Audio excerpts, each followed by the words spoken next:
Hello everyone, welcome to जैनित गुरु। तो आज हम क्या पढ़ेंगे? आज हमारा टॉपिक है इस चैप्टर 2 क्लास 9th का कॉन्स्टिट्यूशनल डिज़ाइन, और उसका टॉपिक हमारा क्या है? The path to constitution. यानी जो हम कॉन्स्टिट्यूशन बना रहे थे उसमें क्या क्या रास्ते आए थे, हमने किस तरीके से बनाया था उसको, हमने कहाँ से, कौन सी कंट्रीज से हमने ये चीज़, हम इंस्पायर हुए थे, हम ये सारी चीज़ें इस टॉपिक में पढ़ेंगे। तो देखो हम पहले देखते हैं, डिस्पाइट ऑल दिस डिफिकल्टी, जो कि हमने पिछले वीडियो में देखा है, सो शॉर्ट जो हमने पिछले टॉपिक जो पढ़ा था मेकिंग ऑफ इंडियन कॉन्स्टिट्यूशन, उसमें हमने क्या पढ़ा था कि जो इतनी सारी डिफिकल्टीज होने के बाद भी हमने कॉन्स्टिट्यूशन बहुत अच्छे से बनाया था, ठीक है, ड्राफ्ट किया था हमने, उसमें काफ़ी चीज़ें डाली थी, ठीक है। अब that there was one big advantage for the makers of the Indian constitution. अब इतने सारे उनमें से एक एडवांटेज भी, बहुत बड़ा एडवांटेज ये था कि जैसे कि साउथ अफ्रीका में जो था, जो साउथ अफ्रीका में जो उनका कॉन्स्टिट्यूशन था, वो they didn't have to create a consensus about the democratic India. जैसे डेमोक्रेटिक अबाउट व्हाट, जैसे कि जो कॉन्सेंस था उन्होंने वो क्रिएट नहीं किया। जैसे कि इंडियन जो थे, इंडियन डेमोक्रेटिक जो इंडिया, उसने किस पे देखा कि कॉन्सेंस बनाया था, evolve during the freedom struggle. जो कॉन्सेंस बनाया, एक जो ग्रुप ऑफ एग्रीमेंट होता है, जो एग्रीमेंट होता है लोगों के बीच में, या हम ऐसे बोलते हैं कि क्या, जैसे कि सबका आपसी सहमति होती है, उस टाइप से हमने अपना कॉन्स्टिट्यूशन बनाया था।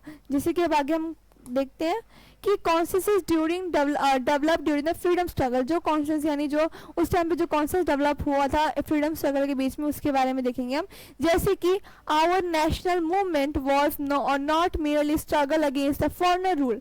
जो हमारा नेशनल मूवमेंट था, जो हमने फ्रीडम स्ट्रगल था, जो भी था, वो क्या है, वो सिर्फ फॉरेनर के रूल के अगेंस्ट नहीं था, ठीक है। जो हमने फ्रीडम स्ट्रगल किया था वो सिर्फ फॉरेन रूल के अगेंस्ट नहीं था, बल्कि it was also struggle to rejuvenate our country and to transform our society and politics। बल्कि रिजोविनेट का मतलब ये होता है कि हम उसको उस पुनर्जन्म जिसका होता है ना, इंडिया को दोबारा जन्म देना, उसको दोबारा उस चीज़ को क्रिएट करना अच्छे से। तो हमने, हमारा स्ट्रगल सिर्फ फॉरेन रूल से नहीं था, हमारा स्ट्रगल साथ में क्या था, सोसाइटी के अंदर, सोसाइटी को ट्रांसफॉर्म करना और पॉलिटिक्स को ट्रांसफॉर्म करना। अब सोसाइटी को किस सेंस से, सोसाइटी में उस टाइम पे क्या होता था, हम उस टाइम पे कास्ट जो डिस्क्रिमिनेशन होता था, ठीक है, अनटचेबिलिटी थी, इसको भी खत्म करना था, रेशियल डिस्क्रिमिनेशन, इसको भी खत्म करना था, ठीक है, ये सब चीजें भी उस टाइम पे खत्म करनी थी। तो ये भी एक स्ट्रगल था, सिर्फ फॉरेन रूल से ही हमें फ्रीडम नहीं चाहिए थी, हमें साथ में जो सोसाइटी के अंदर जो डिस्क्रिमिनेशन वगैरह था उससे भी फ्रीडम चाहिए थी। यानी इंडिया जो था वो India is aspire to be a just society. ये भी क्या है, हमारा एक कॉन्स्टिट्यूशन का ही एक मोटिव, एक गोल, ऑब्जेक्टिव है, ठीक है। जो कि इसमें क्या बनाना है कि हमें एक जस्ट सोसाइटी बनानी थी, ठीक है, just society in the sense कि वहाँ पे डिस्क्रिमिनेशन नहीं हो, ठीक है, कोई भी कास्ट, जेंडर, जो भी बेसिस पे हो, कोई भी डिस्क्रिमिनेशन नहीं होनी चाहिए, इक्वल जस्ट सोसाइटी होनी चाहिए। तो ये भी था कि हम, वो भी एक स्ट्रगल था। सिर्फ इसलिए हमने क्या बोला कि जो नेशनल मूवमेंट था वो सिर्फ स्ट्रगल फॉरेन रूल के लिए नहीं था, वो प्लस किसके लिए था, वो स्ट्रगल था रिजोविनेट आवर कंट्री। रिजोविनेट यानी ट्रांसफॉर्म करना अपनी कंट्री को, सोसाइटी, और जो उसकी पॉलिटिक्स को भी चेंज करना था। There was sharp difference of opinion within the freedom struggle. अब वहाँ पे क्या डिफरेंसेस थे ओपिनियंस में, जो स्ट्रगल वगैरह थे उनके लिए जो डिफरेंसेस थे, उनके ओपिनियन में डिफरेंसेस थे about the path India should take after the independence. जो इंडिपेंडेंस के बाद जो इंडिया क्या रास्ता चुनेगा, इसके अंदर भी कॉन्फ्लिक्ट वगैरह आते थे, क्योंकि सबके जो ओपिनियंस है उसमें डिफरेंसेस वगैरह थे, ठीक है।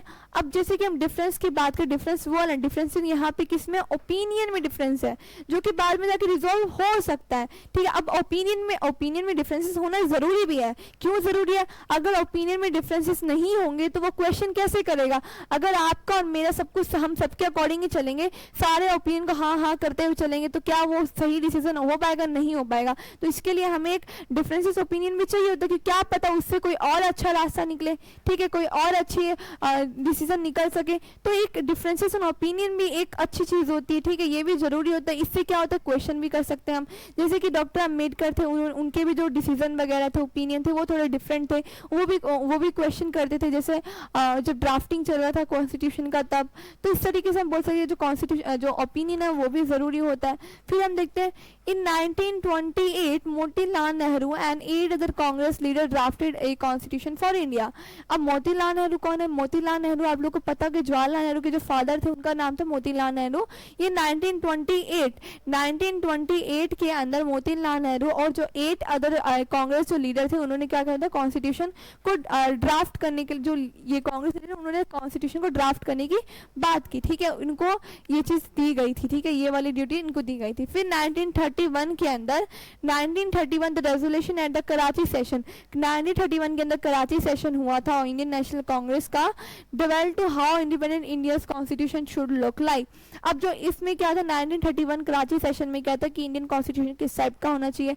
अब ये आगे हम पढ़ेंगे कि हमने कहाँ से चीजों को लिया था, यानी जो हमारा कॉन्स्टिट्यूशन वो ransack of the idea of the other constitution से भी है, ठीक है। हमने रैंसक क्या रखा है सारे आइडिया को, ऐसा नहीं है कि हमने सारे आइडियाज को मतलब जैसा कॉपी पेस्ट कर लिया, वो नहीं किया था हमने। उसमें हमने आइडियाज बोरो किए थे लेकिन उसमें कुछ चेंजेस वगैरह लेके आए थे, यानी हमने सब वो चीजें ली जो बाकी कंट्रीज में अच्छी थी और उसमें कुछ ऐसे चेंजेस लाने चाहिए कि जो और उस चीज को बेहतर बना सके, तो इसलिए ना हमने वो चीजें बोरो भी की थी। लेकिन कई लोग आर्ग्यूमेंट क्रिटिसाइज करते कि इंडियन जो कॉन्स्टिट्यूशन है उसको हमने कहीं और से कॉपी पेस्ट किया, बट ऐसा नहीं है रियलिटी में, क्योंकि हमने क्या किया था, हमने वो चीजें अच्छी, जैसे कि गुड हैबिट्स होती है, हम गुड हैबिट्स को ज्वाइन करना चाहते हैं ना, कि हम उस चीज को अडॉप्ट करना चाहते हैं। हम जो बैड हैबिट होती है वो थोड़ी ना अडॉप्ट करेंगे, हम गुड हैबिट्स को अडॉप्ट करेंगे। तो उसी तरीके से क्या है, इंडिया के जो लीडर्स है उन्होंने भी क्या किया, अदर जो कॉन्स्टिट्यूशन से अदर कंट्रीज के उनके जो कुछ अच्छे आइडिया थे जो कि हमारे जो आगे डेवलपमेंट में काम आएंगे, वो आइडियाज को बोरो किया और उसमें कुछ ऐसे चेंजेस लेके आए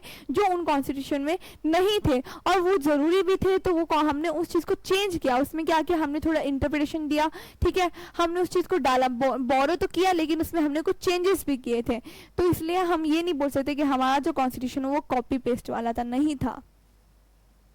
अब बोथ दिस डॉक्यूमेंट, ये वाला डॉक्यूमेंट और ये वाला, both this document were committed to the inclusion of universal adult franchise, right to freedom and equality and to protecting the rights of minority in the constitution of independent India. अब ये दोनों document में क्या थे, ये सारे committee किससे थे, जो यूनिवर्सल एडल्ट फ्रेंचाइज है और जो राइट टू फ्रीडम इक्वालिटी है, जो प्रोटेक्शन ऑफ द माइनॉरिटी, यानी सबको हम प्रोटेक्ट करके रखेंगे। ऐसा नहीं कि माइनॉरिटी है तो उनकी हम बात नहीं सुनेंगे या उनकी जो इंटरेस्ट उसको डिसरिगार्ड करेंगे, हम क्या करेंगे, सबको साथ में लेके चलेंगे, तभी हम क्या बोल सकते हैं, यूनिटी इन डाइवर्सिटी। अब डाइवर्सिटी हमने यहाँ पे वर्ड क्यों यूज किया, डाइवर्सिटी इसलिए क्योंकि इंडिया में सिर्फ एक डाइवर्सिटी नहीं है, या इंडिया में सिर्फ एक टाइप के लोग नहीं है, इंडिया में बहुत टाइप के लोग हैं, बहुत डिफरेंट अब किस सेंस में बोल सकते हैं हम इसको, रिलीजन बेसिस पे बोल सकते हैं, कल्चर बेसिस में बोल सकते हैं, लैंग्वेज बेसिस में बोल सकते हैं। अब लैंग्वेज में तो हम इजिली बोल सकते हैं कि लैंग्वेज लिंग्विस्टिक बेसिस पे क्या है, हमारे जो रीऑर्गेनाइजेशन ऑफ स्टेट्स भी हुए थे, ठीक है, जो स्टेट्स है वो भी लैंग्वेज के बेसिस पे बने थे, ठीक है। तो इस तरीके से हम बोल सकते लिंग्विस्टिक डाइवर्सिटी भी थी, बहुत सारी डाइवर्सिटी है, लेकिन इन सबको और जो कुछ है वो माइनॉरिटी में भी थे, यानी पॉपुलेशन में कम थे, तो उनको भी प्रोटेक्शन देनी थी, तो सबको सेफ गार्ड लेके चलना, यानी किसी को ऐसा ना लगे हम लोग उनको सप्रेस कर रहे हैं, तो सबको साथ लेके चलना, उनको राइट्स देना। तो जैसे आप फंडामेंटल राइट्स है वो सिर्फ एक जैसे मेजोरिटी वालों को नहीं दिया या माइनॉरिटी वालों को नहीं दिया, फंडामेंटल राइट सबका, ईच एंड एवरी सिटीजन, चाहे से वो कोई भी रिलीजन से बिलोंग करता हो, चाहे से वो कोई भी कास्ट से बिलोंग करता हो या कोई भी रेस से, जेंडर से, वो किसी भी चीज से बिलोंग करता हो, ठीक है, उसको क्या मिलेगा, फंडामेंटल राइट मिलेगा। फंडामेंटल राइट ये नहीं है कि आपको कास्ट के बेसिस पे मिलेगा या आपको रिलीजन के बेसिस पे मिलेगा, आपको आप एक इंडिविजुअल सिटीजन ऑफ इंडिया हो तो आपका फंडामेंटल राइट वहां पे सिक्योर रहेगा।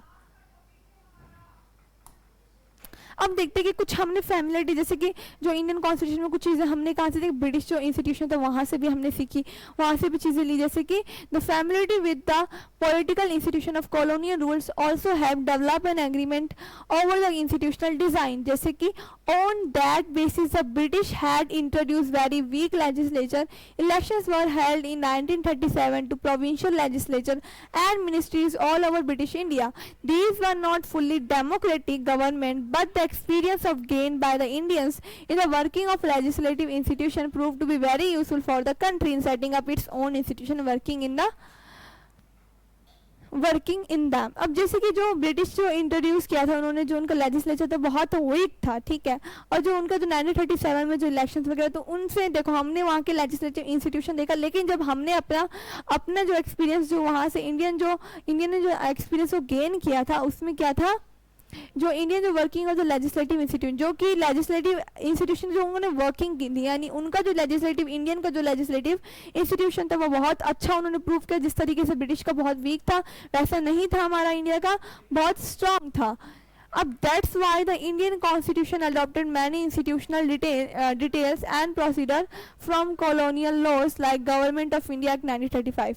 अब जैसे कि हमने क्या किया था, जो कि इंडियन कॉन्स्टिट्यूशन जो अडॉप्ट किया था उसमें से हमने काफ़ी इंस्टीट्यूशनल डिटेल्स और प्रोसीडर कहाँ से ली थी, हमने गवर्नमेंट ऑफ इंडिया एक्ट 1935 में से भी लिया था। हम इसको मिनी कॉन्स्टिट्यूशन भी बोल सकते हैं, ठीक है, क्योंकि जो गवर्नमेंट ऑफ इंडिया एक्ट 1935 था उससे हमने काफ़ी चीज़ें बोरो की थी, काफ़ी चीज़ें उसमें से लेके हमने इंडियन कॉन्स्टिट्यूशन में डाली थी। अब देखते हैं कि हमने जो बाहर की कंट्रीज हैं उनसे हमने क्या क्या चीज़ें सीखी थी और क्या क्या चीज़ें हमने वहाँ से जो हमें एस्पायर की थी वो चीज़ें हम देखते हैं। जैसे कि our leaders gain confidence to learn from other countries but on our terms. हमने क्या किया, बाकी कंट्रीज से भी क्या क्या हमने कॉन्फिडेंस गेन किया, बट अपने टर्म पे। हमने किसी और का कॉपी नहीं किया, हमने अपना रास्ता चुना था, लेकिन हमें एक कॉन्फिडेंस मिला था कि बाकी कंट्रीज अगर कर सकती तो हम क्यों नहीं कर सकते, ठीक है। फिर हम देखते हैं जैसे कि साउथ अफ्रीका का देखा हमने। अब देखते हैं, बात करते हैं, many of our leaders were inspired by the ideals of French revolution.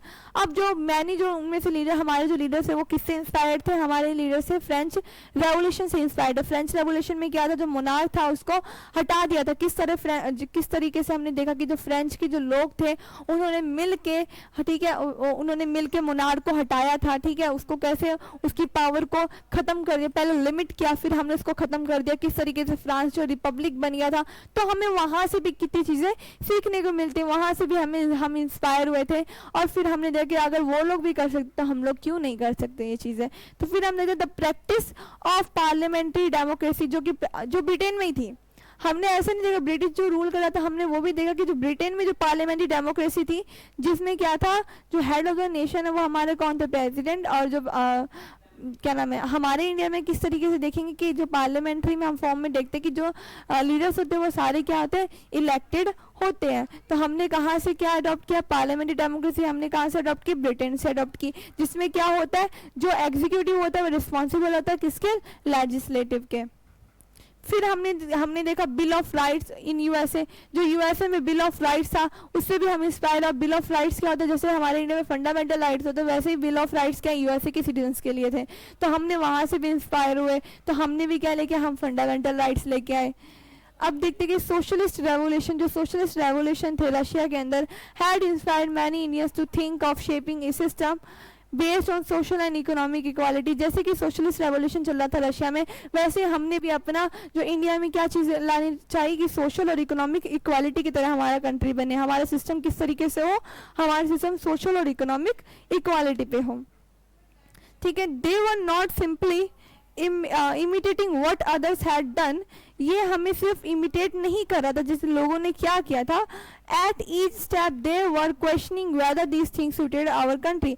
ये ऐसा नहीं है कि हमने देखा कि ये चीज़ें तो हमने चलो लिख दिया, बिल ऑफ राइट्स चलो लिख दिया हमने कॉन्स्टिट्यूशन में, अच्छा पार्लियामेंट्री डेमोक्रेसी ठीक है लिख दिया, ऐसा नहीं था। हमने ये नहीं किया, हमने हर एक चीज़ हमने, अगर वो हमें इमिटेट भी कर रहा है तो हम उस पर क्वेश्चन भी कर रहे हैं कि ये हमारी कंट्री के लिए सूटेबल है या नहीं है। इसलिए मैंने क्या बोला, हमने अगर बाकी कंट्री से कोई चीज़ें हमने अडॉप्ट की है तो साथ में हमने उसके अंदर कुछ चेंजेस भी मतलब उसके अंदर हम कुछ चेंजेस वगैरह भी लेके आए हैं। ऐसा नहीं है कि हमने डायरेक्टली उसको कॉपी और पेस्ट कर दिया, कि ऐसा नहीं किया। हमने क्या किया, उसको हमने बोरो ज़रूर किया, लेकिन उनमें हमने कुछ ऐसे प्रोविजंस भी डाले हैं जो हमारे खुद के हैं, हमने उस चीज़ को अच्छे के लिए डाले हैं। तो इसलिए हम बोल सकते हैं जो हमारा इंडियन कॉन्स्टिट्यूशन है वो क्या है, वो हमारा बोरोड कॉन्स्टिट्यूशन नहीं है, बल्कि हमने खुद बनाया अपने टर्म से। हमने बोरो क्या चीज़ें की थी, हमने जैसे कि हम बोलते कि जैसे आप फैमिली में भी जाओगे तो किसी के आप बोलोगे देखो उसके बच्चे से सीखो, वो कितनी अच्छी चीज़ें करता है, कितनी अच्छी बातें बोलता है, ठीक है, कैसे अच्छे से पढ़ता है, तो हम बोल सकते हैं ना तुम उसकी तरह बनो। तो हम क्या कर रहे हैं, हम अच्छी चीज़ें लेने की कोशिश कर रहे हैं। हम अच्छी, आप कोई बुरी चीज़ होगी क्या हम उसको लेंगे, नहीं लेंगे ना। हमने वही चीज़ें ली जो कि हमारे इंडिया के लिए अच्छी थी, यानी हमारे कंट्री के लिए सुटेबल हो, तो वही चीज़ें हमने अडॉप्ट की थी। तो ये था हमारा पार्ट 2 इंडियन कॉन्स्टिट्यूशन, कि हम इंडियन कॉन्स्टिट्यूशन बनाने के लिए हमने क्या क्या चीज़ें देखी, क्या क्या हमें एस्पायर किया, ठीक है, हमने ये सब चीज़ें कवर अप कर ली इस टॉपिक में। तो आज का हमारा टॉपिक यहीं ख़त्म होता है। Thank you for watching.